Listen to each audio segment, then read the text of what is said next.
शहरातील राहुल नगर येथील राहणाऱ्या 14 वर्षीय विद्यार्थ्याचा रविवारी मृत्यू झाल्याने मृत्यूचे अद्याप कारण कळू शकले नाही।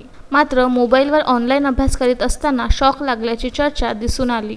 आपल्या आई-वडिलांना एकुलता एक असलेल्या 14 वर्षीय आदित्य नरेंद्र पर्वतकर राहणार राहुल नगर विटाभट्टी हा विद्यार्थी 9वीत रामकृष्ण विद्यालयात शिकत होता। कोरोनामुळे दक्षता घेऊन शिक्षण विभागाने विद्यार्थ्यांना घरूनच मोबाईल ऑनलाईन अभ्यास करण्याचे सर्व शाळांना आदेश दिले। त्यातच आदित्यच्या वडिलांनी सुद्धा त्याला नवीन मोबाईल अभ्यासाला घेऊन दिला। सातत्याने आदित्य रोज शाळेतील ऑनलाईन अभ्यास करीत होता। त्यासोबतच तो मोबाईलवर ऑनलाईन खेळ गाणेही पाहायचा।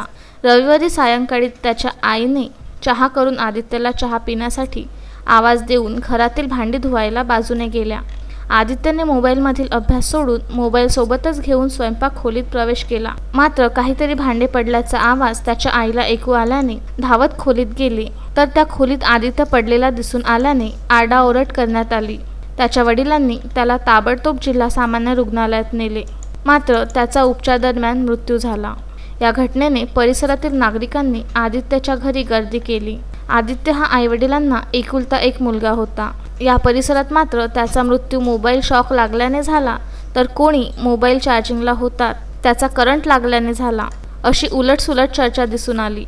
मात्र शवविच्छेदन अहवाल प्राप्त झाल्यावरच आदित्यचा मृत्यूचे कारण कळू शकल्याने त्याच्या मृत्यूचे कारण अद्यापही गुलदस्त्यात आहे।